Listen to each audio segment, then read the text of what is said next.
Morning, good morning. What's happening, family? Welcome to the show. It is Michelle Bryant here, WNOV, 860 AM, 106.5 FM. You are listening to Say Something Real, and a lot going on. We're going to try to see how much we can cover and talk about. But first of all, let me say good morning, fam. I see you. I see you checking in. Good morning, everybody on Facebook and YouTube. Appreciate y'all for joining us this morning. Let me say good morning to the brothers in the studio. Hmm.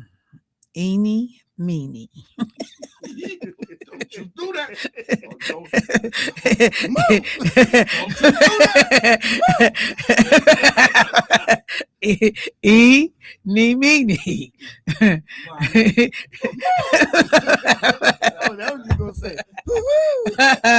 Oh, y'all so raggedy. Y'all ain't gonna let that go. Y'all ain't gonna stop calling this man the Pillsbury Doughboy. You gotta wear blue and white. You gotta wear blue and white. Is that the colors of the Pillsbury? So Debo can't wear. He had on blue. Did he have on blue yesterday? He had blue and white the other day. He can't never wear. He can't never wear blue and white and not catch that smoke.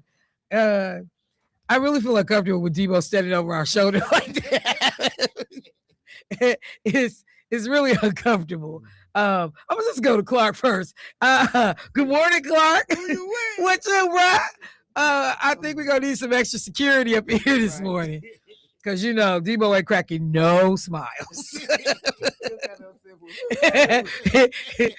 All he said to me this morning was "Good morning." No, yesterday, no jokes. Just good morning. Good morning. He only said that, just to be cordial. He didn't mean it. He didn't mean it like, good morning. When y'all get a chance, can y'all turn that TV down out there? I can hear myself. I'm way too loud. But yeah, no extra. I thought it was hilarious yesterday that Lakeisha, when she saw you for the first time, she said, I met Black Superman. So I thought that was pretty cool. Jermaine and Debo are fixing something. Are you back in the game? Hello. Is it me you're looking for? Not really, bro. I can see it in your eyes. Not really. Nah. I'm looking, but Yeah. I'm looking for that blue and white outfit. Yeah. That's what I'm looking for. All right. So you good? I'm good. I ain't gonna clown today. You not? I appreciate take that back. I have a question. What? No, serious question. If vegetable oils is made out of vegetables, what is baby oil made out of?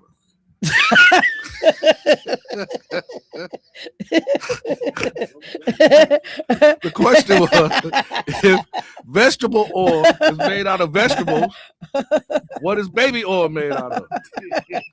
I just a question. You really want to know that answer? Ask Puffy. Oh my God. Ask Puffy. He'll tell you what it's made out of. I'm just saying, man. Someone asked the question. I want to be clear. Vegetable oil is not made of vegetables. So the initial portion of your question is based on misinformation. Okay. Vegetable oil is made from nuts, seeds, and grains. That Greenfield education showing up yet again. It's not made from carrots and broccoli. You're so stupid. You're so dumb. It's not made from asparagus, squash, And tomatoes. Vegetable oil. Because for anybody that just like me, hello, Michelle, I missed it. Jermaine, in all his brilliance, had his. Somebody said it's too early, Jermaine.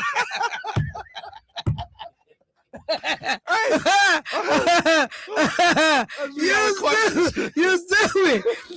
But it his infinite wisdom, Jermaine has his question of the day. Someone asked the question. That's right. And I had hope. Oh, you know. Because every once in a while, Ain't no hope. he's solid. Ain't no hope. He land on, he's solid. It's over. Good morning, fam. I see you checking in. But this morning, he literally said, I have a question. If vegetable oil is made from vegetables, what is baby oil made of?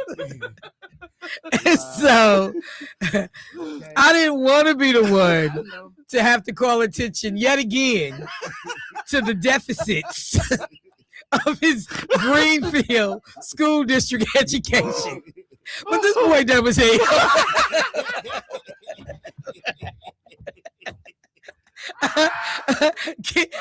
For the kids that's listening, overlook my curse word, but hear what I'm saying.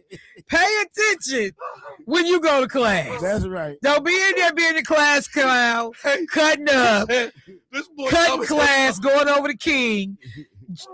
Do what you're supposed to do, so you won't get on a platform in front of tens of thousands of people and say if vegetable oil is made from vegetables. Hey, you said, boy, that boy dumb as hell.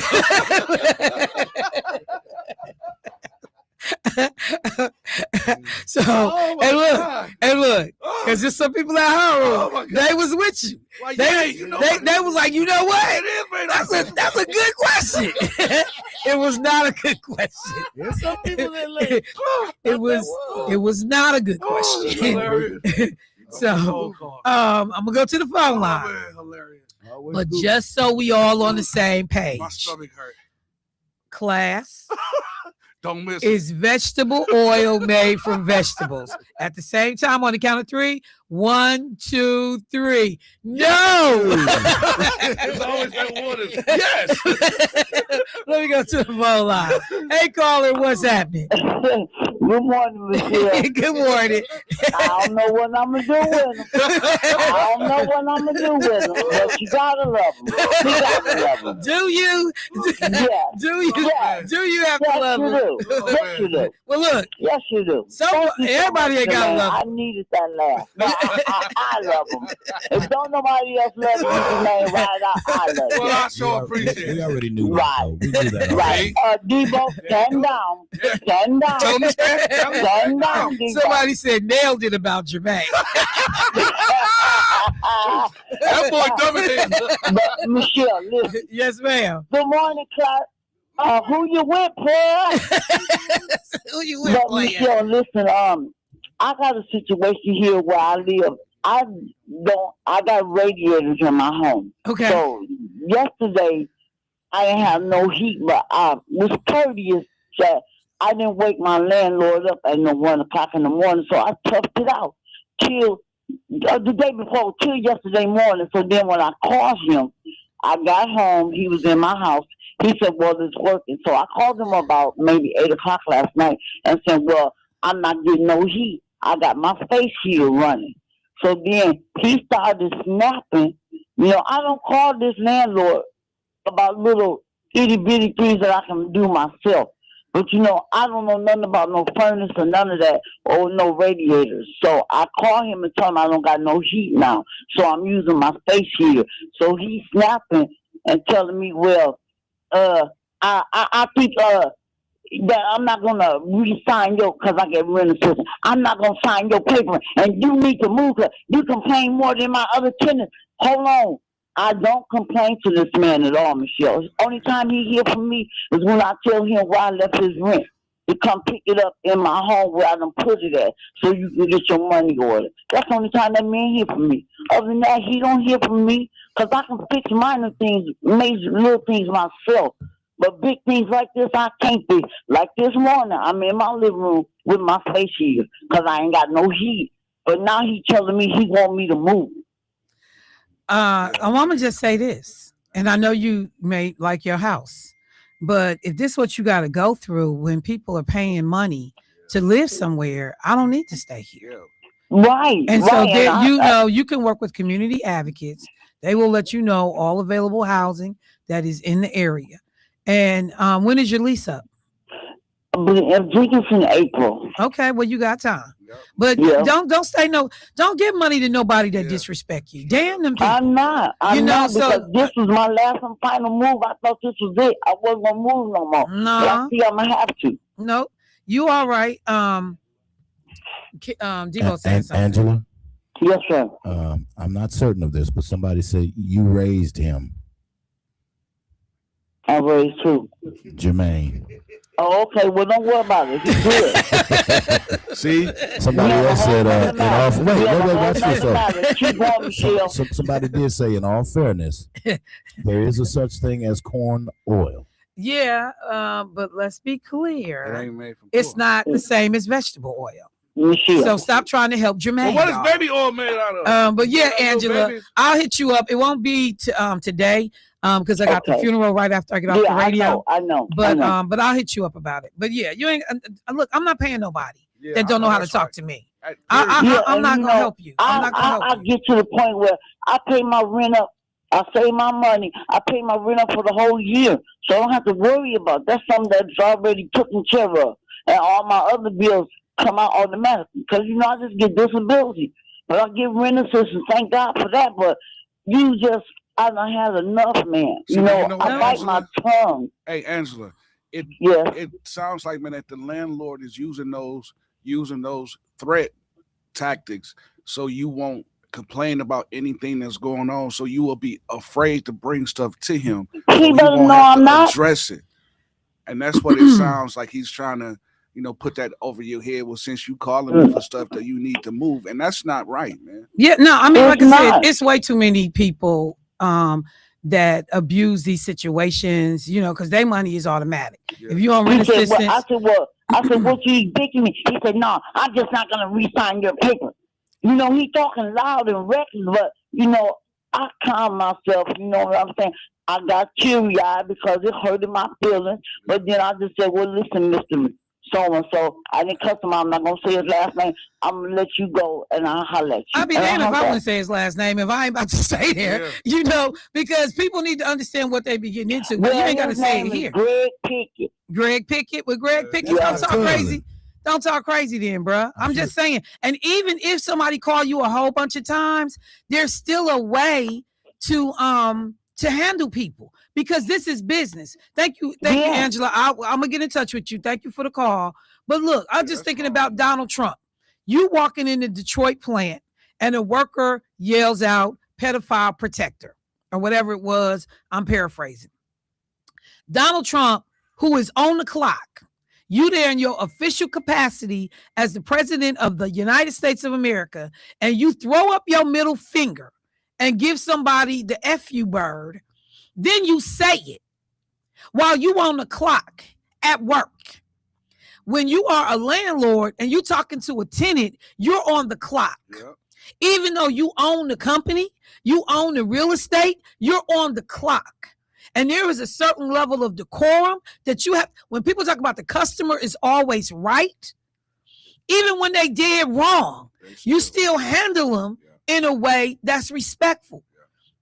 So, I'm not somebody, you can't talk crazy to me. Never, no, not at all, under no circumstances. Never, ever, not at all. But I will deal with it. Let me go back to this corn oil, vegetable oil thing, because it's done turned into, you always starting something. Hey, I'm just saying, I'm So- a trend starter. Corn oil comes from corn kernels. Oh, there you go. Okay. Vegetable And oil. vegetable oil, blend of several oils, Uh-huh. soybeans, canola, Uh-huh. again, your nuts and your grains. I'm going to go ahead and say corn. But I still stand by. This boy dumb as a rock. But since your people want to come to your rescue, I'm going to go ahead and give you a little bit. Hey, You still ain't winning, but I mean, because we still ain't figured out what baby oil was made out of. you know what? Little babies. we knew that was the implication. We knew that's what you were. Little babies. You were suggesting. I don't know. A baby toenail. Let me go to the phone. Why line. you doing? Okay. I'm sick of you. Phone line. Here you go. You on the phone line. Some messages for Miss Angela. Hey. Say too much personal information, and the international radio is listening, Miss Angela. You don't want to get put out next month. Hey, she got lease, bro. Yeah. And she on rent assistance. Yeah. And if he want to stay keeping rent assistance clients, he won't be putting her out before he's supposed to. I know that's right. You're on the phone line. All right, hang on. Baby oil is made. Wow. From highly refined mineral oil, a petroleum byproduct, making it colorless, odorless, and a great skin sealant to lock in moisture. Babies. So Jermaine knew that. Let me go to the phone line. Hey, caller, what's happening? Good morning. Oh, good morning. How are you guys doing today? I was good until I got the question of the day. But how are you? I'm doing wonderful. Good. What's going on? Hey, Al told the butt-naked truth yesterday. What happened? What did Al say? Oh, yeah, It wasn't on your show. Yeah, I was gonna say he didn't. He was cooking. What he say? With grease, with Listen. vegetable oil. What he say?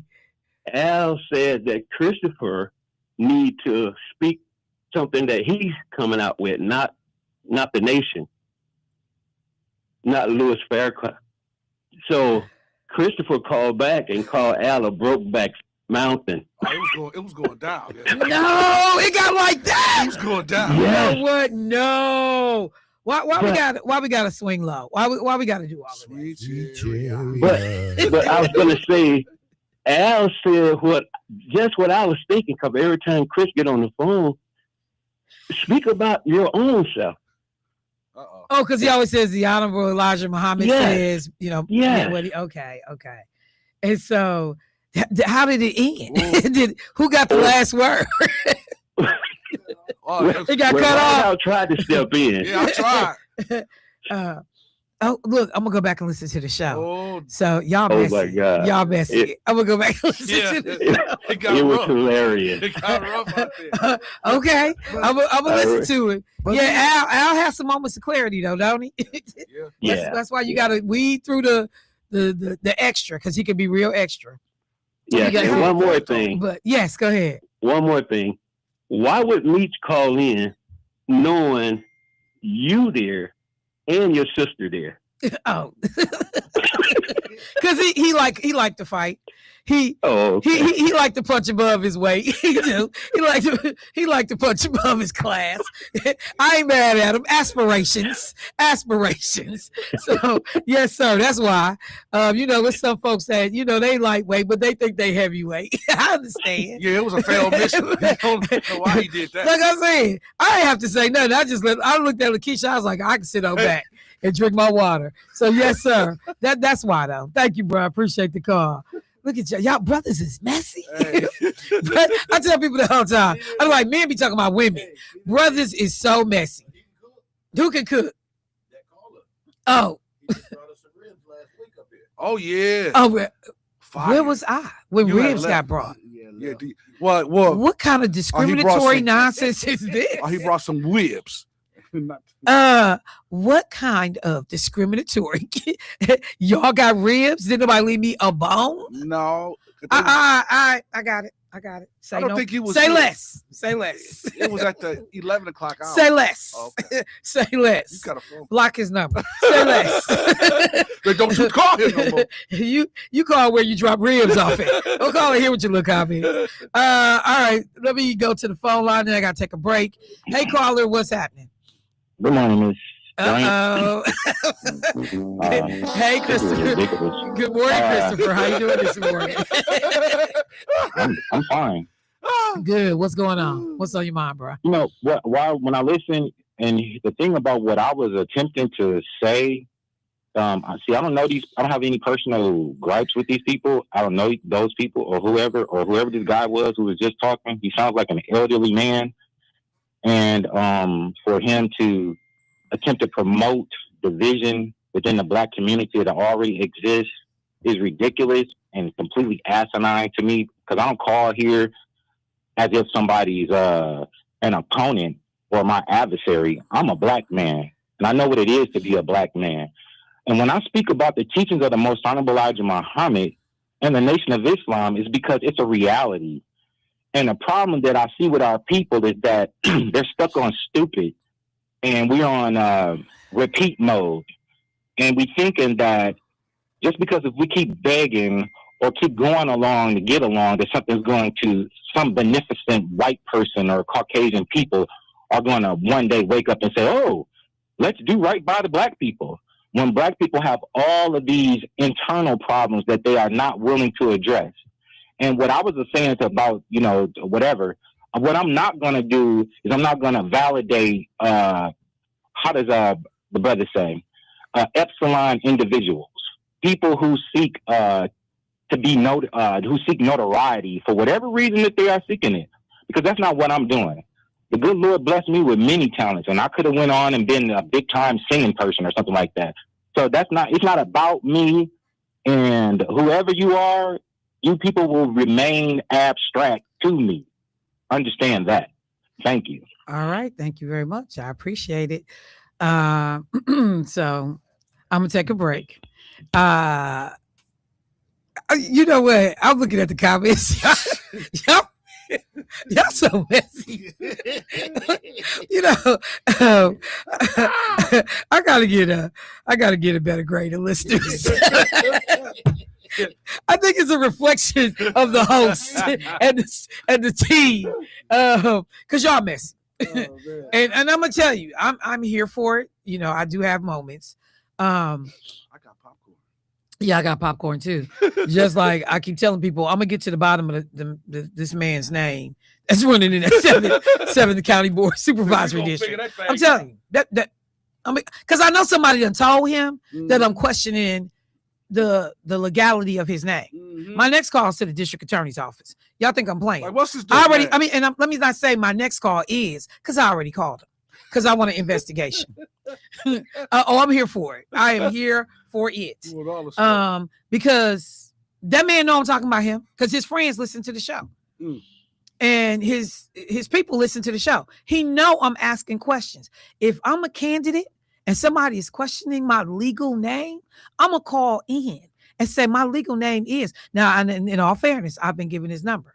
I just ain't had time to call him yet. But as soon as I'm done with this funeral, it's on and popping. Yeah, I'm here for it, because sometimes you just gotta handle that. Yeah. So I gotta take a break. When I come back, I'm gonna get to some stories. I'm finally gonna cover some news, and I need to acknowledge that today, the women of Alpha Kappa Alpha sorority are celebrating their Founders Day. To my girls, Judge Lena Taylor, former state representative Dr. Lakeisha Myers, Mabel Lamb, who runs the Sherman Park Community, I forgot what it's called, association. I know a number of sisters that are AKAs that I absolutely adore. Marquette? I think Marquette. Yeah, Marquette Baylor, Tiffany Henry. It's a lot of good sisters that are AKAs. And so I'm I feel obligated to say something about y'all stuff. So I'll show some respect. So let me take a break and I'll be right back.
All right, family. As I said before I went to the break, I wanted to take a second to pay homage to the founders of Alpha Kappa Alpha Sorority, which was founded this day in 1908 at Howard University's Minor Hall in Washington, D.C., by Ethel Hedgeman Lyle and 8 other collegiate women. Quote, by merit and by culture, embodies the ideals for Negro progress with the official colors of salmon pink and apple green. Nellie M. Quander led the effort to incorporate Alpha Kappa Alpha to maintain perpetuity on January 29th, 1913, alongside Norma E. Boyd and Minnie B. Smith. This incorporation gave AKA license to broaden its service concept and multiply its offerings through the subordinate chapters. By 1921, AKA had established the first 10 undergraduate chapters. In 1915, AKA held its first public political action conference with Illinois Congressman Martin B. Madden, a human rights activist, as the speaker. So there are a number of things, because I'm on their timeline, just learning about the progress of the organization over the years. And if you are interested, a portion of their website is public, and you can learn more about the sorority and the work that they have done, which ranges from everything from civil rights to healthcare. So again, kudos to my sisters in pink and green, apple green and salmon pink. I definitely want to say kudos. And unlike y'all, I won't call y'all Founders Day raggedy. I will act right, gracious, because that's what we do.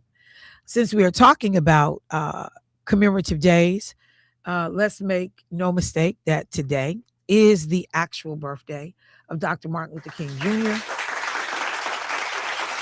Dr. King, had he lived, would be 97 years old today. And again, there will be any number of programs to celebrate the storied life of this incredible individual. You know, I was listening, I think, to Keith at certain points of his show this week when, you know, people remind folks Dr. King was not as beloved as he is today when he was alive.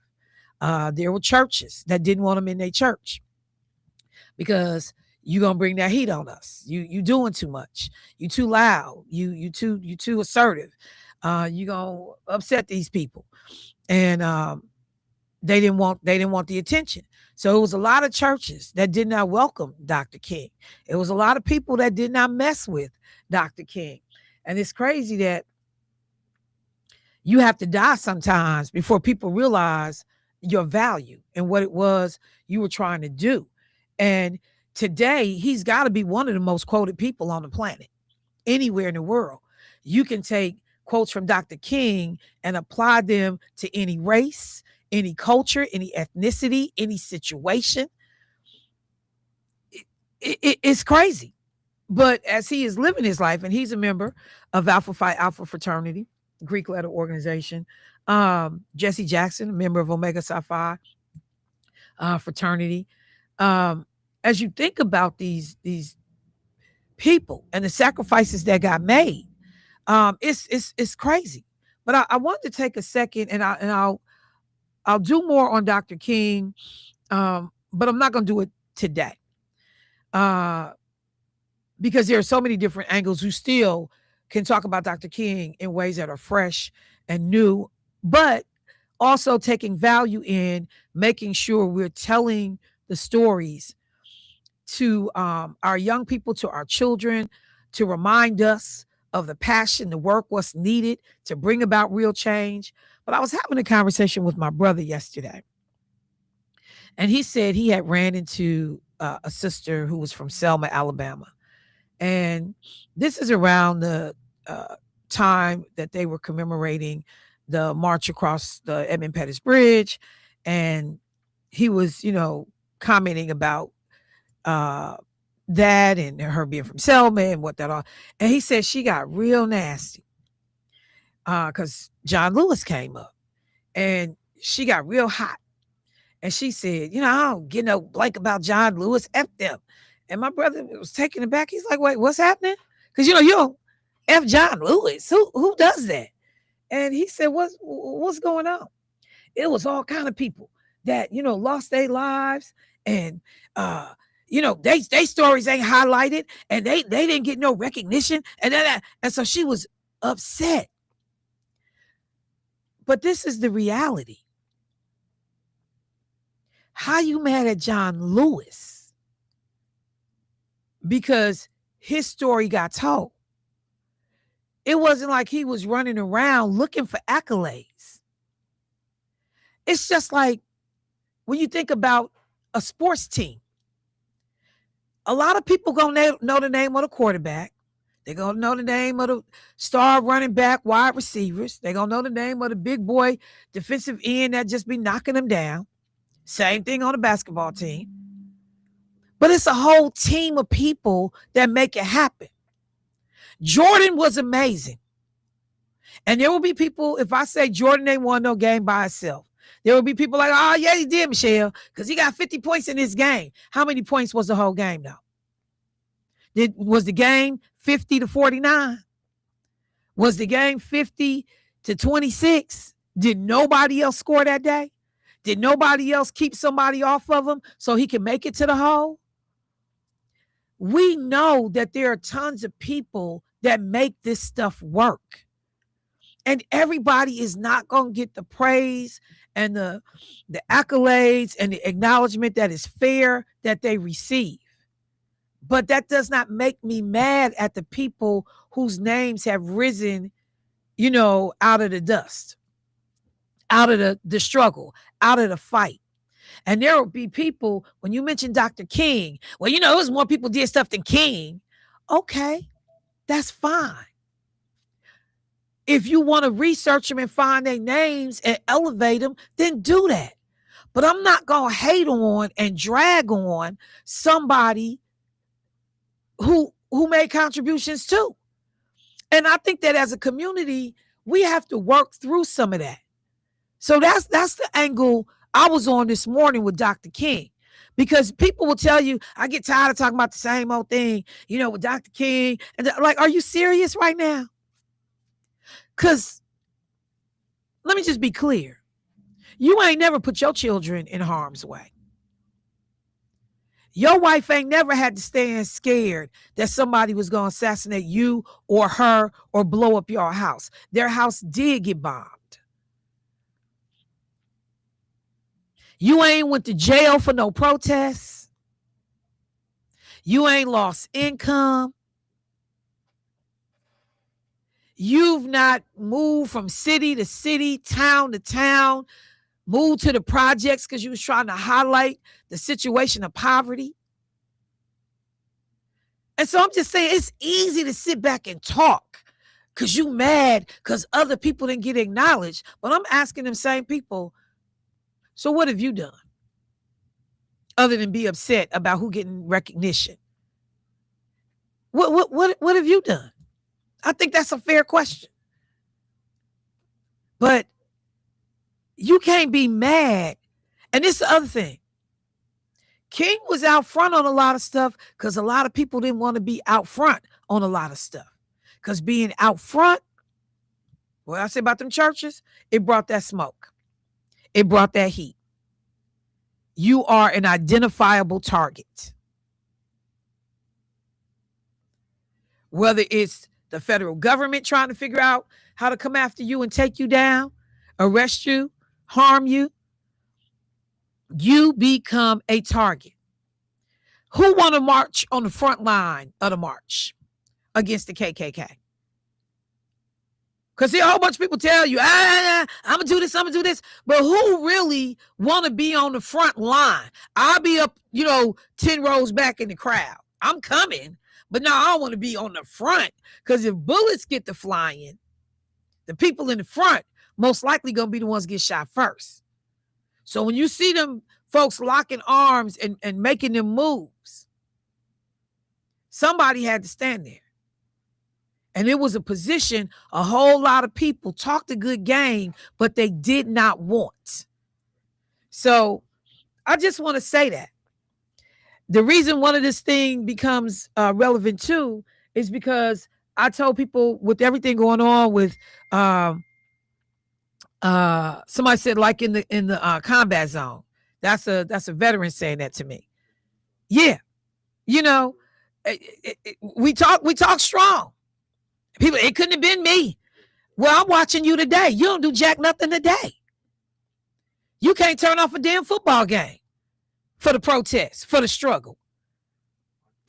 But you don't want to hear nothing else about King. You don't want to hear nothing else about John Lewis.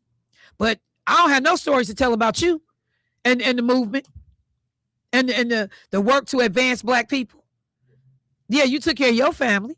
Y'all good. But what does that look like when it comes back to the community? And I'm gonna just say this, since I'm out here. A number of people have reached out to me and said, "Hey, Michelle, are you going to talk about what's going on with MPS and these potential school closings?" And, you know, we've been here, we've had these conversations because these schools have seen under enrollment. Okay. And people are having a hard time justifying some of these buildings staying open because it costs a lot to operate these buildings. And so there are 5 schools that they have been talking about: Our, Keith, Hopkins, Lloyd. I'm looking for the other one that are potentially facing closings. And everybody in uproar. You know, folks down at the MPS school board meeting. Everybody want to talk about it. And I'm sorry. I'm just kind of sitting here. I haven't weighed in. I talked about this when it first came up. When they were, so it's Our Avenue, Keith, Lloyd, Seaford, Clark, and Douglas Middle School. The board cited declining enrollment and rising costs as factors driving the potential changes. District hasn't announced when it will make its final decision on the proposals, but this is where we are. But I'm going to say this. We won't work and make our neighborhood schools strong. It's easier, and I had this conversation all the time. And parents tell me, I'm not going to sacrifice my child's education, Michelle, trying to make my neighborhood school strong. I don't have that kind of time. I'm just going to send my kid to a better school, which is usually out of my neighborhood, in some cases out of the district. We going to bus them over to the south side. So the white Mexican kids on the south side can just walk out their front door and they can go to school. Black kids got to get up all hell early so they can get on the bus, ride across town. You know, it's dark when they leave, dark when they come home. Ride across town to go to somebody else's school. I say this all the time. At some point, you got to sit down and do the work to make sure that you have in your neighborhood what you need and what you want. So if nobody's sending their kids to these schools in enough numbers to keep them open, what you want folks to do? You got teachers who don't want to teach at these schools. A lot of these teachers, they don't want to teach in a lot of these schools in the community. So what is it that you want the board to do? And I'm not saying I know all the answers. I haven't looked at all the proposals. I don't know all the nuances. I know with some great things happening in some of these schools, but the reality is still the same. It costs money to operate them. And we as a community, in a lot of cases, have abandoned these schools for greener pastures because I got to protect my child. So if that's what we do, when we look around and we don't have no schools really open on the north side of Milwaukee, whose fault is that? What'd you say, Clark? Say it one more time. Ours. Okay. Now, We can talk about resources. We can talk about funding, because I have long been told that equitable dollars don't get poured into schools equally. People would say, watch how much money goes to Reagan, or watch how much money goes over here versus goes over here, that the district itself plays favors about how this funding works. I don't know. I don't know all the nuances. I don't know the details. But I do know we are not completely innocent in what's happening in our districts. Just like we are not completely innocent in what's happening with the loss of retail stores, with the loss of businesses leaving our community. We're not completely innocent. And then, we get someplace. We leave because, we want better, we want nicer, we want blah, blah, blah. And then folks mistreat you when you get there. And now we got to come help. Same folks you left got to come help and stand with you so you can be safe. So, I'm going to just tell people, service is real. Everybody ain't built for it, cut for it, or want to do it. But rather than figuring out how to drag, folks who have sacrificed so much, because having worked in politics for over 20 years, I've watched the sacrifices that people have made to go to Madison, to sit in them Senate seats, those assembly seats, county board seats. It's nonstop. The amount of calls that I get for help just sitting here in this radio station pales in comparison to what can come into legislative office. And frequently, it's at pay that's in no way commensurate with the amount of work that you do, or your educational level, your skill sets. Everybody make the same, whether you 19 years old and walking in off the street and get elected, or you a 14-year vet in the game, you make the same money as the 19-year-old walking in off the street. Same money. Same money. So I got a caller. Let me get some of these folks in. But I just need people to think about these King Day observances, because the question is going to be put in front of us. What are we willing to do today? What are we willing to do today to secure our freedoms, to maintain what we have, to get back what we have lost under this administration and other efforts to strip Black people of votes, basic rights? What are we willing to do? Anybody march? And people like, well, marching. I had that conversation with the brother that called in. I mean, do you think marching still works? I say you do everything. But how many people willing to march in the front of the line? Because everybody see your face. So when people start doing Google searches and, oh, who was that so-and-so and so-and-so, and you start getting bomb threats to your house, and people picking in front of your yard, and, people bombing your house with feces, it's a whole bunch of people ain't willing to do all of that. You're not willing to sacrifice. I'm not losing my job for no, civil rights. Again, I'm not turning off the football game because Black men keep getting messed over in the NFL. Girl, stop. Let me go to the phone line. Hey, caller, what's happening? Hey, Michelle, you beautiful soul. What's going on, bro? Hey, how y'all doing? Hey, I want to apologize about me streaming off last time I spoke to you. You Got all that right? straight. You all right? Now, the other thing I want to talk about, I was a victim of Chapter 220. What do you mean? What you were talking about, I witnessed it, I was part of it, and I seen the dismantle of the Milwaukee public schools in the inner city, because we used to always be in everything of the city, all city football, all city basketball, all city track. None of those outside schools were even thought about, built, categorized, or even in this district, when all the athletes, the smart people, It was all from the inner city. Now, look at these big old schools that are now being turned and conditioned into resident homes and apartments. Right. I'm like, what? Now, wait a minute. These schools were built to maintain the children and the group of people that live in that district, right? Right. So now, why did we get dismantled before busing? Oh, we wanted to have a better education. Oh, we wanted to have the same things they had. Why we couldn't have them in our school? But let me skip that.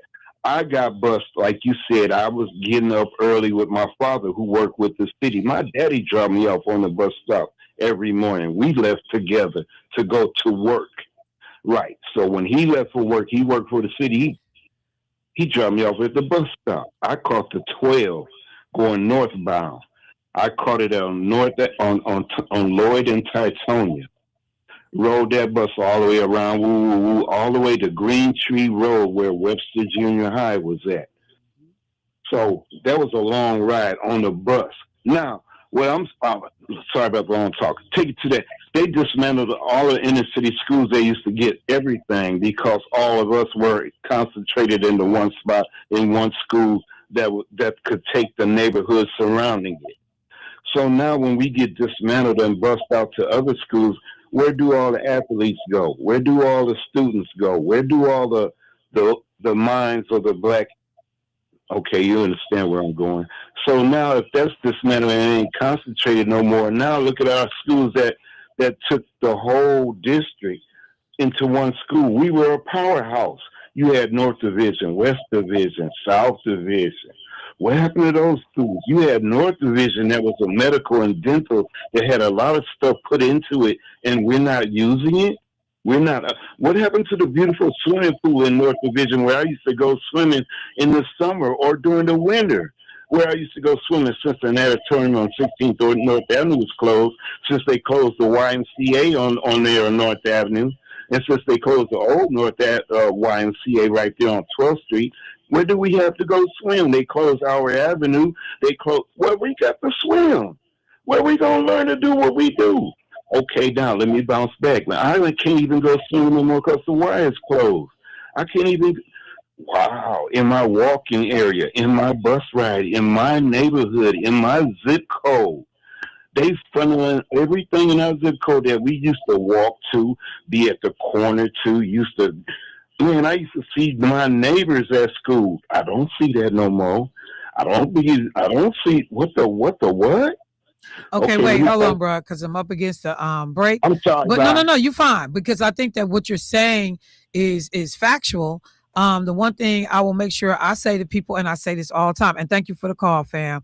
But the one thing I say to people all the time, they can take all of these services out the neighborhood because they know we gonna follow wherever the services are. You now gonna go up to the Y on 124th and whatever that is. Oh, it was a Capitol? No, not Burlock, whatever that Y is, you gonna go up there because we can't go down here on 12th from North no more. You know, you gonna follow the grocery store to Menominee Falls and to, Brookfield. And you're gonna say, oh, it's so nice, it's so beautiful over here. I went to go pick up a cake yesterday. Miss Simmons Jenkins got a cake for Lakeisha's mom for the funeral stuff. And I went to go pick up a cake in an area I had never been in, right off of 68th and Wales. And so, because I kept looking for it on the right side, but I had to turn left. So I turned left on 68th Street, and it's called Sema Bakery or something like that. Really nice bakery. But this is a residential neighborhood. It's everything in this residential neighborhood.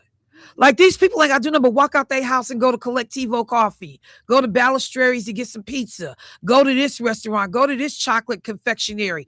I mean, like, literally, it's within walking distance. And if they want to walk on down a little bit, they can cross state and go right to any grocery store they want to. And I'm like, this is crazy. Like, I was mad at the same time that I was in awe, because it's a really nice looking, cute, cozy community. Yeah. And I'm like, why we don't have this? And the what would be the perfect spot for something like that for us is that Midtown area. It should have we get it been. together- But that's what Negroes that wanted to should go to have been. Applebee's and turn it into a damn nightclub. And that was crazy because I saw that for myself. Yeah, I was in there eating. And I remember turning around going, yeah, this ain't gonna last. Yeah, I mean, this ain't gonna last. I mean, but we are, and I gotta go to break, but we are the biggest consumer spending racial group in the country. We spend the most money, but we will follow them people to the end of the earth and think we doing something because we out in Brookfield, we out in this place, we out in this place. And I'm like, you ought to feel crazy that every time you get ready to do something nice, you got to leave your damn community to go do it. And then come back, and you can't even run nowhere decent I can't go nowhere decent to sit down and eat half the time when I'm here in the city. So we take all that money and spend it in other communities. And they kids can get jobs working at the local store, the local this, the local that. But so I always say people treat you how you let them treat you. We have shown these retailers, you don't have to put your businesses in our community. We'll follow you wherever you go. And we'll spend that money that way. Let me take a break. I'll be right back.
All right, family, welcome back. So a number of people have checked in, sent me certain messages. Somebody was saying over in Brown Deer, I guess there's a Target coming to Brown Deer, and given the situation with the boycott of Target, people are upset. But you go to Walmart, you clown and you show out, and one of the things that I told people, even though I never was a big Target shopper in the first place, but I appreciated, the look of the stores, the selection that they had. I have friends, they went to Target, they did not go to Walmart. They made fun of me for going to Walmart because they was like Target was a step above or whatever. When Jamal Bryant was talking about the boycott on Target, he wasn't saying close Target. He was saying make Target be responsible, make them be responsive. They said they were going to do something, hold them accountable. And there are people that took what he said, to say, because the boycott had a time frame on it. Now, some people still have never gone back, but it had a time frame on it. But the one thing I am going to say is we have to figure out how to work with businesses that are willing to work with us. But let me be clear. I don't just mean, some of these people, because they're going to come in and they're going to tolerate us so they can get our money, but they really not going to give nothing back to our community. It's a difference. The communities that are there to support the community, the businesses that are there to be a good corporate partner, community partner, versus you just in the neighborhood, raking in all the dough you can rake in. So we'll have those conversations. Let me just say this too, because somebody hit me up and it's on my list of things. They posted it in the chat about February 1st. Donald Trump wants to start halting all federal dollars into states that have so-called sanctuary cities. Milwaukee has had some version of a sanctuary city kind of, persona. I don't know if it's official stated policy, but we have been somebody that designation has loosely been applied to. This is the thing that Donald Trump is so amazing to me, because he acts like the federal government creates and produces all the money, and that the money does not come from the states. So while the states don't necessarily and directly write a paycheck to the federal government, through our income taxes, payroll taxes, corporate taxes, that's how all that money makes its way into the federal coffers. I'm waiting for the moment when states revolt. Because, see, I'm not going to send you my money and then you tell me you're not going to send nothing back. That's that shared revenue conversation we have in the city of Milwaukee. We put in 40%, and then you got people in Madison that want to talk crap about money coming back to Milwaukee. We make it happen, Captain. We do that. But you mad, and you trying to make it sound like we some welfare beggars, but we put in more money in the pot than anybody. So Donald Trump, in his ignorance, is saying, if your state has a sanctuary city, then, and these are mostly going to be democratically led states, we're going to stop federal funding coming into your state. And I got to be specific about like what exactly is going to be impacted under his proposal. But it's like, hey, player, people ain't going to keep sending their money, paying their money, and we don't get nothing back. That's just not how this works. Like, that's why I say time and time again, this man is a failed business person. It shows up all the time. He is completely incompetent. Let me go to the phone line. Hey, caller, what's happening? Hi, how are you? I'm good. How are you this morning? I had sent you a text, but I know that what you're doing is very important. The vendors and the scholarship application, I was praying, I'm like Kiva, I love all black people, but I love some black people, because when I sent the application out in September, the end of September, asking people to, submit their vending forms. Tell people And what this is for, because they don't know what you're talking about this necessarily. is for the King celebration on January the 19th, Monday, this Monday. And the vendors, it closed off on January the 12th. And so, yes, on the 13th, I said the vendors are closed off on the 13th. So we gave them 1 day. And so it's not fair to the museum. It's not fair to me. I get calls every single day, and I have to explain. Please, could you let's look at the application. What does it say? It clearly talks about all the instructions, and I'm overwhelmed with all the stuff that I have to do, and no sleep. And I just appreciate if everybody understands the close off date. And so if you come down and say that you sent your application in after the 13th, because we at capacity already with the vendors, and I appreciate the support. We're at capacity. So if you come down and it looks, and you just sent it in, I'm sorry, you're going to be turned away. So I'm letting people know. And then as far as the applications for the scholarship, we've already selected the winners. Okay. That the deadline was January 13th. Please do not send anything out, because that's closed as well. All right, So, we got it. Yeah. Thank you so much. I appreciate everybody. Yes, I thank you for your support. You know that, and I'll see you Monday. See you Monday. Thank you so much. All right. All right now. Yeah, deadlines is real. Gotta understand them. Got another caller? Let me get them in real quick. Hey, caller, what's happening? Hey, good afternoon to you. Good morning. Good morning. I've been on hold for probably about a little bit, and you kind of switched on me a few times. I was calling in about the King thing with people not appreciating what Dr. King did, and then you a vet called in and said, "Give me the combat zone." And I said, "Well, what combat zone? He been out there in Boston with a real combat zone. There's some super tricks out there, and the combat zone in Boston is known as the combat zone. Nothing but getting money." But anyway, that just struck something, a memory of mine when he said the combat zone. I said, "What do you know about the combat zone?" But anyway, let's go back to talking about Dr. King and the people that didn't appreciate the other brother that just died. What's his name? Mr. Lewis. Well, if you go back and check the history of the whole thing, those guys were in the rooms. Now, you get mad and do what you want to do, but these guys were negotiators. And the real negotiator that never is actually talked about with King, he and King had some disagreements as well, was a guy by the name of Whitney Young. Whitney Young was a bad dude. He could go in the room with them same people and make stuff happen. Now, after King died, was killed, Whitney stepped up and was working with him. As a matter of fact, he was working with the Nixon organization at that time. And we got to remember something. Dr. King worked with Nixon when Nixon was the vice president.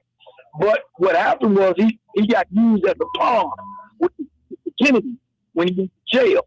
And so Kennedy jumped right in and did his little number to help King out. And they were using the brother for a pawn. I mean, it's all business. It's business. Okay? It's business.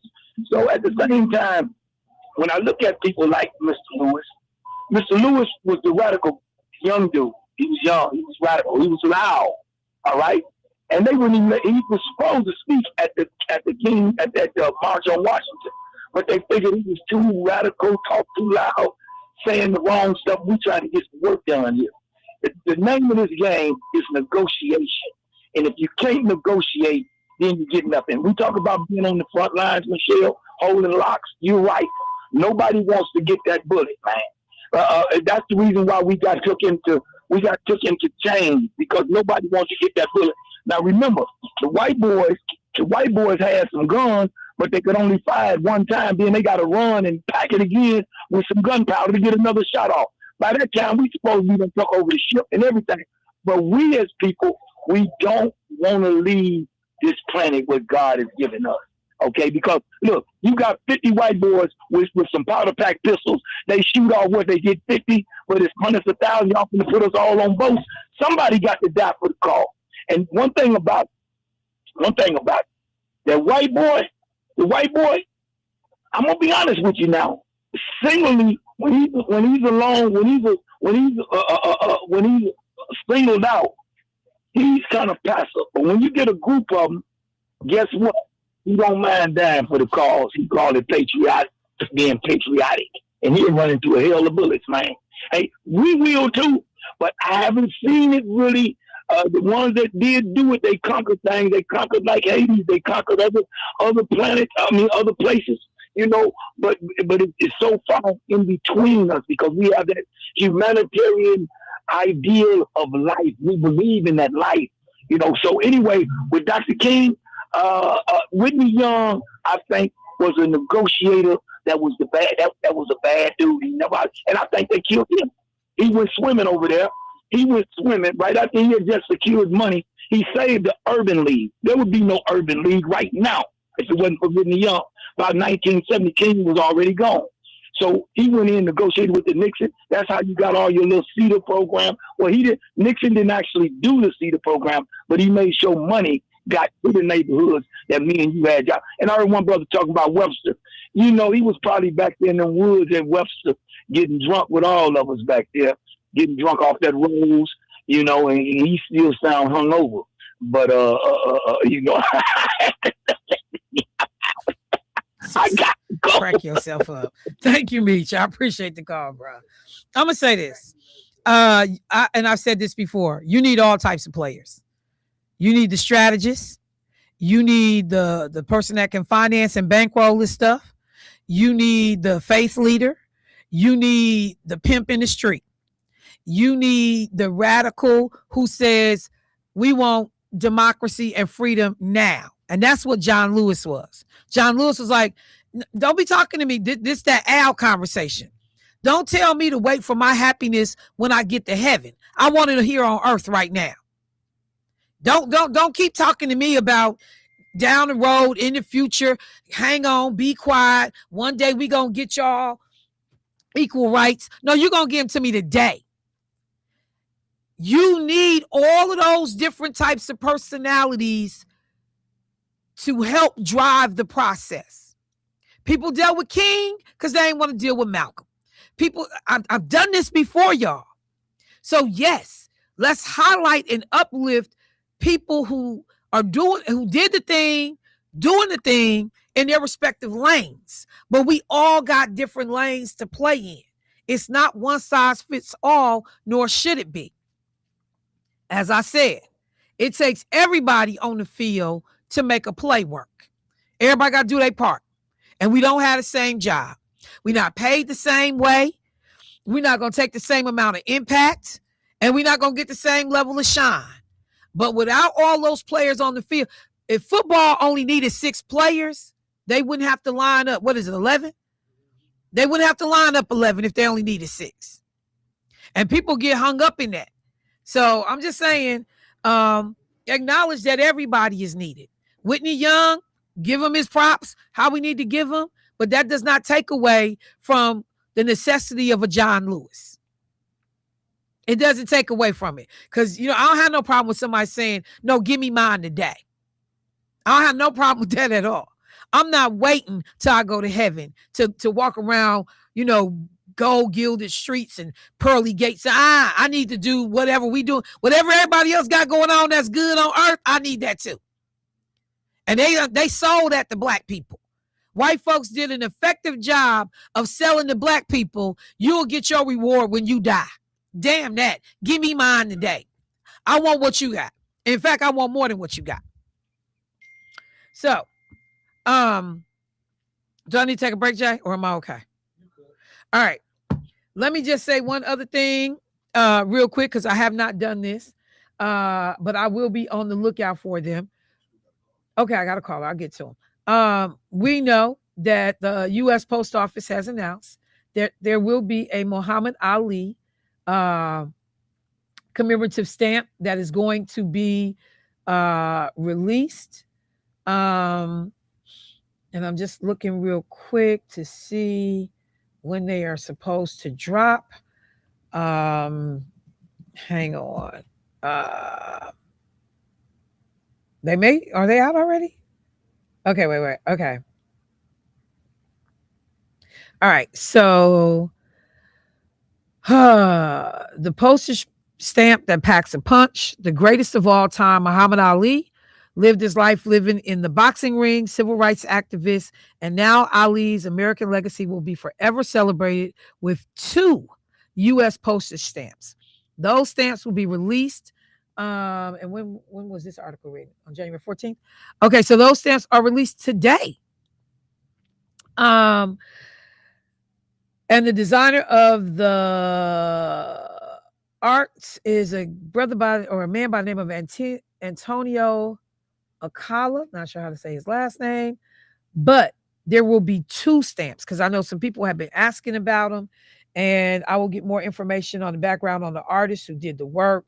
Go into the post office now and get those because I'm telling you right now they won't be around long. Those things go fast. But I thought about Muhammad Ali and the way people rallied around him when he took his position about not fighting in the war, a conscientious dissenter or conscientious objector. Because this what he say, these people ain't never did nothing to me. Why am I over there killing people I don't have any beef with?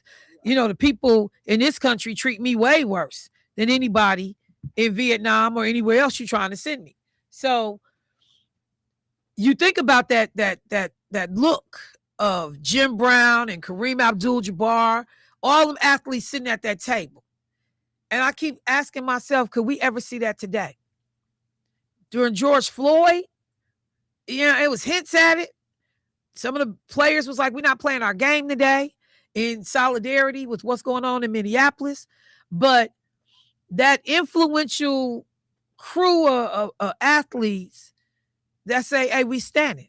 But see, the difference was, and it wasn't everybody, but a lot of people in the community was going to stand with Ali. They was going to stand with Jim Brown. They was going to stand with Kareem. And I got to remember all the people that was at that table. They was going to stand with them. Because a lot of people felt like those people stood with them. So I say this all the time too. Ain't nobody going to come for you if you don't come for them. You leave people hanging. As I said, everybody saw what happened to Colin Kaepernick. You opened your mouth. The community, for the most part, left you hanging. Now, they was willing to go to Nike and buy your stuff from Nike. They was willing to buy your book. But what was needed to send a clear and decisive message to the NFL, that was too much of a sacrifice. And here's Jay-Z to give you a great halftime show. Shake your ass. And that's a song for people like, oh, she just cussed again. That's a song. Yeah. But I think it also is indicative of the way people see us. Entertain them and they will shut up. Don't give them this. Don't give them jobs. Don't treat them fairly in medical injuries and career-ending injuries. Don't treat them fairly over here. How dare Colin Kaepernick care about black people? But give them a halftime show. Give them Kendrick. And then when you think about it, as I go to break, the whole reason the halftime show is what it is, Keith talks about it all the time, is because they were putting black folks out of business. In Living Color, the TV show, Keenan Wayans, Damon Wayans, the Wayans brothers. We all know the story now. They was killing the game on the halftime show. Everybody would leave the game during halftime and come watch In Living Color. So they was like, we can't lose our viewers. So we got to use black folks to take out black folks. Yeah. And then when they got Michael Jackson, we didn't know what was happening at the time. We just think Oh my God, they love us. Yeah. We've been invited to the party. We've made it. And now you got a black man playing at the Super Bowl halftime show. We didn't realize they was using a Negro to take out Negroes. Yeah, they used us against us. They used us against us. Yeah. All the time. Clark said all the time. Let me take a break. I'll be right back.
All right, y'all. It just is never enough time, because I will go down a rabbit hole and get off track. And people like Michelle, you gonna talk about the Jerome Powell stuff? I promise y'all, I'm gonna get caught up. I really am. I'm gonna get caught up. But sometimes the conversation get good and I go somewhere else. Let me just say this, and I want to say I appreciate Latoya Sykes, my comrade, my sister in all things. She sent me. I was looking for the information on when I talked about Muhammad Ali and the brothers at the press conference. So that was actually called the Cleveland Summit. Okay, but what I couldn't remember is who was at that table. So Bill Russell, Muhammad Ali, Jim Brown, Lou Alcindor, aka Kareem Abdul-Jabbar, Carl Stokes, Walter Beach, Bobby Mitchell, Sid Williams, Curtis McClinton, Willie Davis. Y'all know who Willie Davis is? Willie Davis. Willie Davis, who used to own 1290. Willie Davis, Jim Shorter, and John Wooten. Okay. So, and I was just talking about John Wooten the other day. Oh, the Wooten family. Remember I told the story about all these doctors in the family? That's the Wooten family. But okay. So Muhammad Ali says, I'm not going to the war. Y'all ain't drafting me. Conscientious objector. I'm not going. They knew Muhammad Ali was going to be convicted of draft dodging. So they tell Muhammad Ali, look, if you're willing to put the uniform on, we will just have you do exhibition boxing. And that way you avoid, fighting in the military, but you won't get draft dodging charges and, potentially be going to jail. So what you want to do? And it was all kind of negotiations. The Nation of Islam was involved in it. Everybody, trying to talk to Muhammad Ali about best course of action. But athletes at the time made a decision. Do we come together to support this brother? So these were other athletes from other sports who said, NFL, NBA, everybody at the table, do we come together to support this brother? So these athletes came together and decided we're going to support Muhammad Ali.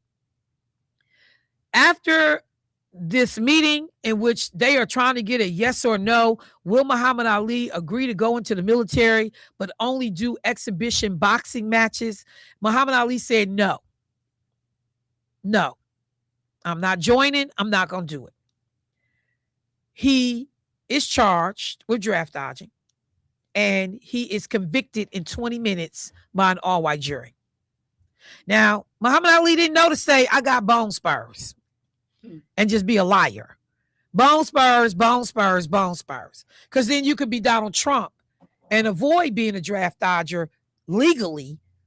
Just, in reality, we know that's what you were. So thank you, Toya, for sending that to me because I was trying my best to remember it and who these brothers were. And, but that was a hell of a thing that you got all these athletes from other sports who come together to decide to support Muhammad Ali and the Milwaukee connection to it. So let me keep going. Do I have a caller? Yeah. Let me get this caller and then we'll keep getting these other stories in. Hey, caller, what's happening? Hey, good morning, Michelle. Good morning. Good morning to everyone in the studio. I am proud to say this morning to a lot of people listening, happy birthday, Martin Luther King. All right. I have came up through the civil rights movement in the city of Milwaukee. I am going on 73 years old. I have, within the era when black people were so close to each other till you can go next door and borrow a cup of sugar. It was most definitely like a village, and let's not leave out, I can't think of it, white pastor's name that Roppy? led us. Guapi that led us across the viaduct for fair housing and all of those things, you know. So I've seen better days, you know. It's 2026 now, and I do believe that Martin Luther King would probably break down and start crying the way we are operating in our own community. We are responsible for all of the things that are wrong in our community in regards to what we have the power to do. Our customer service stinks. We have our own people that are so damn disrespectful to each other, disrespectful to the elderly people, and we could do better. You know, we talk about, you talked about being over on 68th and Wells shopping over there. I've been over there shopping. I ordered cakes from there. You go in there, the customer service is outstanding. Across the street, there is a place that they sell chocolates. Outstanding. That whole area over there is outstanding. You go there, you get nothing but respect. We should get the same thing in our community for ourselves, but we are the only ones that's going to make it happen for ourselves. The store Pick and Save over in Midtown over there. It's terrible over there. You know, the people are over there. They're smelling like weed. The profanity over there is just terrible. You know, we got young people over there. When we go to a public place to go shopping for our food, we should have the best experience possible in our own community. We have to leave our community to get that type of service. So we have to take a look at ourselves. Thank you. All right. Thank you, caller. You know, on one hand, you want to push back and obviously say, hey, look, everybody don't act crazy. You know, everybody is not disrespectful. But sometimes you just gotta let comments sit. You just gotta sit with it because it's an uncomfortable truth. But I have many a day that, you know, I see things and I'm like, we could do so much better. And this is not anything we need anyone else to change. We could change it. Somebody said we are not responsible for all the things wrong in our community. And that's why I said, you know, you gotta put it in perspective. But I always say the things that we can control, we need to control. We know there are outside pressures at play that make decisions that impact our community every day. And in some cases pit us against one another. What did I just say about the NFL halftime show and In Living Color when it was on? You know, Jay-Z is brought on today to do the halftime shows to shut us up and get our mind off of what Colin Kaepernick was talking about. Jay-Z ain't necessarily made life better for black folks. You know, except for the people, you know, getting paid and a few of them dollars that got handed out to the little foundations that he was helping. But it took away from the broader conversation about fair treatment and employment, you know, things that were happening to brothers, you know, and I was arguing with a bunch of brothers, you know, a while back. And I was like, you know, y'all, why am I fighting harder for you than you fighting for you? And it was just going over their head. So, you know, I'm gonna leave it up there. But let me hit a couple of things that I said I was gonna do before I get out of here today. My son called me on my way in this morning. He said, Mom, do you have all your topics for the show? I said, yeah, pretty much. I know what I'm gonna talk about this morning. He said, because did you see this story about the reporter who went to a recruiting fair for ICE? And what she said happened. And I said, you know what? I heard that yesterday. And I actually had that on my list. I'm glad you called me though, because I'll make sure, because, you know, I can go all over the place. So I said, I'll make sure. But if you have not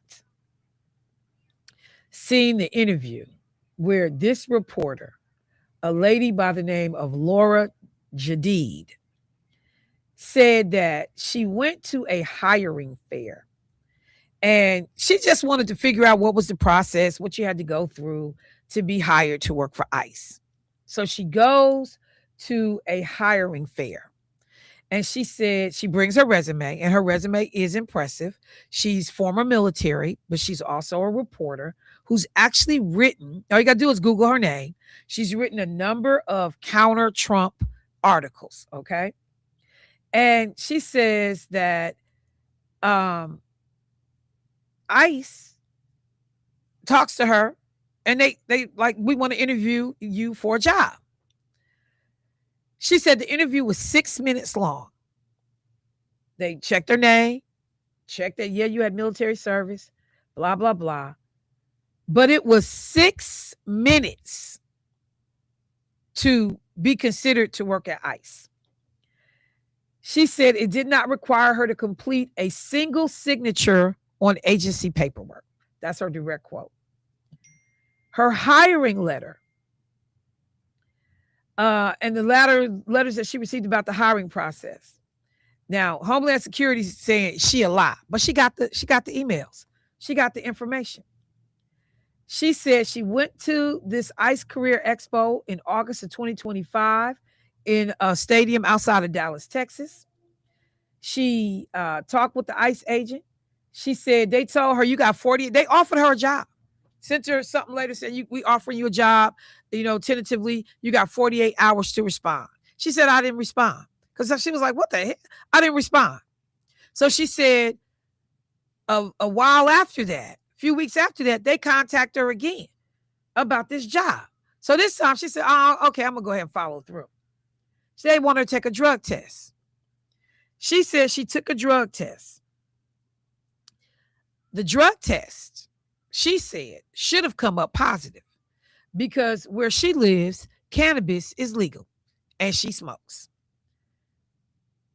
Drug test and all, this woman gets offered a job. She was like, so what kind of drug test did y'all do? She said she scheduled an appointment with the recruiter. They asked her only one of basic questions: name, date of birth, age, military law enforcement experience, reason for departure from the armed forces. They were prioritizing current law enforcement first. They're going to adjudicate your resume. But the story is so unnerving when you read about how easy it was for this woman to be hired by ICE. A 6-minute interview. You telling me you doing a drug test, but I know I smoke weed. I know I do. So, of course, they said, it's a lazy lie. This individual never was offered a job at ICE, blah, blah, blah. But the lady like, y'all, I got the contact and the communication. And again, it speaks to, what did I say? That since the Minneapolis situation, they've been talking about that a lot of these ICE agents are receiving 47 days worth of training, not because training experts have said 47 days is sufficient for what we need to get people on the ground, but that 47 is the number of presidency of Donald Trump, 45 and 47. And so literally it is tied to something so ridiculous as Donald Trump is the 47th president of the United States. So with that, and speaking of ridiculous, let's go to Minneapolis. If you get an opportunity to tune in to live TV and watch what's happening in Minneapolis right now, this does not look like America. The tensions are off the charts this morning. Protesters are clashing in the streets with law enforcement because there's been a second shooting in a week involving ICE agents, Immigration and Customs Enforcement. Homeland Security said a federal law enforcement officer shot a person who they said fled a traffic stop and then, along with 2 other people, began attacking the officer. The shooting, which comes after the shooting of Renee Good, has just set Minneapolis on fire. Trump, in his infinite wisdom and the silly people that he's appointed to be over agencies who have no expertise, no experience, no business in the world in being over these agencies. They double down on ignorance. They bring in more ICE agents. They flood the streets, flood the zone with people that are ill qualified and prepared to deal with these folks. And Donald Trump says he threatens today, this morning, to invoke the Insurrection Act over Minnesota, slamming protesters and Minnesota politicians. But you get ready to go to Iran and do what now? Even though Iran called your bluff because you said don't kill these people, they done kill thousands. Oh, well, I mean, don't execute them. Well, ain't executing and killing the same thing? It's just a matter of how you die. It's the same thing. Because, they said Barack Obama, when he told people don't cross the red line, the line in the sand, they crossed the line and Barack didn't do nothing. Trump didn't either. He talked a good game, but he hasn't either. So he literally said this morning, quote, "I will institute the Insurrection Act, which many presidents have done before me, and quickly put an end to the travesty that is taking place in that once great state." Excuse you. And has dispatched military lawyers to Minneapolis. So this is what you're doing in your own cities, in your own country. While we are paying attention to all of this drama, you do know that over in Greenland, the French and the Germans are sit-in soldiers. Because they are sitting back in the cut like, you are not getting ready to attack a NATO country, a NATO ally. You're not. The United States used to have upwards to 19 military bases in Greenland. And they closed them all except one. So if Greenland is so important to the country's security, and they have an agreement, we will work with you. Put your military bases here. We in this together. So you close 18 military bases, understaffed the one you have there, but it's important to our security. Now you forcing other nations to man up, woman up, and be like, "Nah, player, we can't let you do this." I say it all the time. We are less safe every day messing with Donald Trump. And these backbone deficient Republican members of Congress and the Senate, the House of Representatives and the Senate, who do nothing, but abdicate all of their responsibilities to this man. But I want to be clear, because he was like, "Oh, Russia and China are going to get control of Greenland." No, player.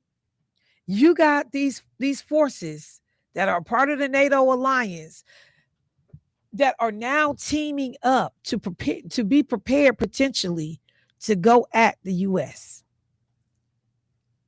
This is what everybody was voting for. Venezuela, Iran, the unrest in our own states here in the United States. Our own, states and cities in the United States, federal funding. People can't get daycare coverage because you want to cut off daycare in California. Like they have something, wrong going on with their child care. So out of an abundance of precaution, we're not going to send funding. People not going to get paid.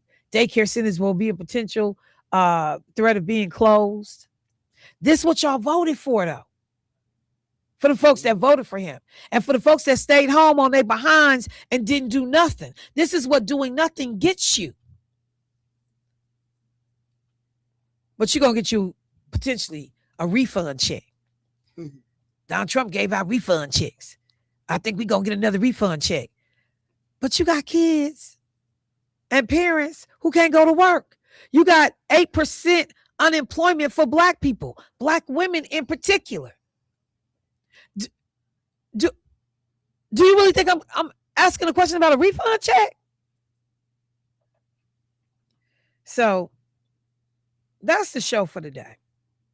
I'm getting ready to go home, put some clothes on so I can go say goodbye to a woman that has been as kind to me and as good to me as anybody could ever be. Gertha Myers is going to be laid to rest this morning. I have lived in the house with this woman for the last 5 years. And when I say it has been an honor and a privilege, the things that I have learned from her, the commitment to Black institutions. I am an honorary alumni of Alcorn State University because of this family. Because they was like, look, we got to support our schools. We got to educate our children. We got to help ourselves. And so as we get ready to put Gertha Myers to rest over at Union Hill Missionary Baptist Church, viewing is at 10. The service is at 11 a.m. I just want to say thank you to everybody in this community that has shown up for Lakeisha and her family, that has sent a card, that has brought food by.